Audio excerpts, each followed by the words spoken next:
friend Charlie, another expat, decided to repair the roof on his house here in Costa Rica. The leak was not too bad, but it was time to replace parts of it. So Charlie hired a Costa Rican man to assist him in the re-roofing. Roofs in Costa Rican houses usually are made of panels of tin bolted together. It is a fairly simple matter to replace a panel when it is rusted or begins to leak. The job does require two sets of hands, however, to manipulate the large tin panels.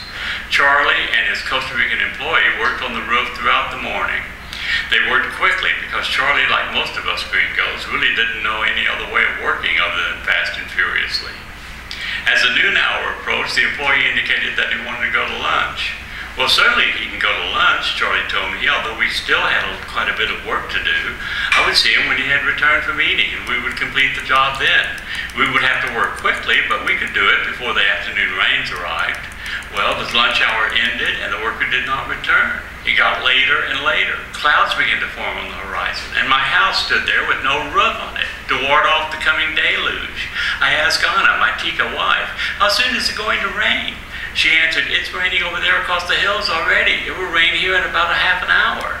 I was completely panicked. I rushed to the hardware store, hurried back home, and threw a tarp over the top of the house just as the rains began to come down.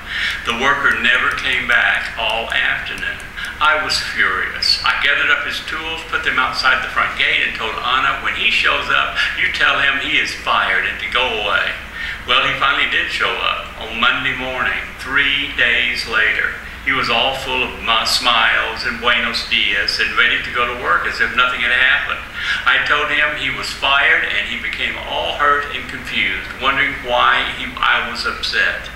What had he done? Something had come up. He couldn't come back last Friday, but now he had returned ready to work, so it should be okay with me. He was baffled. And I was baffled because he didn't understand why I was upset. I asked my Costa Rican neighbors about this experience, and every single one of them had the same reaction. You gringos just don't get it. And they were right, I didn't get it. Anna explained to me that first it was the rainy season. A wise person would not have begun such a big job as re-roofing during the rainy season without realizing that something might happen to delay its completion, and that the job likely would not be done before the afternoon rains came. The chances are always great that something might come up that would cause plans to change.